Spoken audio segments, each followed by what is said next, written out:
Hello coders, consider this particular Excel sheet. So what I am trying to say is that if you do here alt equal to for auto sum, it is showing sum C to D2. That's fine. That is not a problem. But the problem arises if you convert this to table, Control T, or you can go to the Insert tab and then click on table to convert a range of cell into table and then press OK.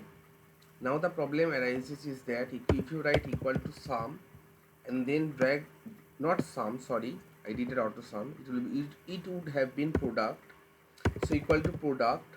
Now if you drag all these two cells, it is showing table 1 in this row, date, quantity.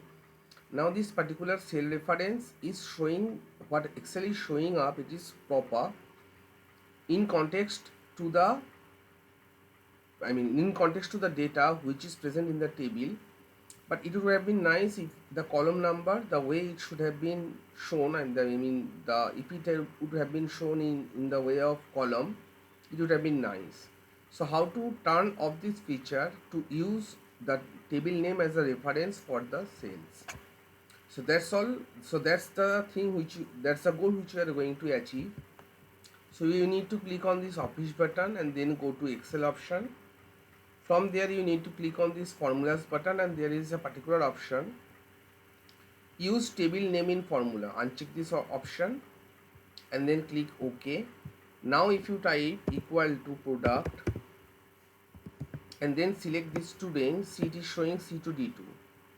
Earlier instance of what I had shown, it was saying table 1 and then within bracket product. It was pretty confusing to understand, or pretty confusing to understand what the referencing of the cell in respect to the table meant, which one is the table 1 and which one is the table 2. So you can use particularly this feature if you find it hard, or if you want to undo that particular, you want to undo that particular option of showing table name as a reference in respect to the column of a table. So that's all for this short tutorial. Before ending the video, I'll be closing the braces and press enter to populate all of the data, that is total, which is relating to quantity. Thank you guys and happy coding.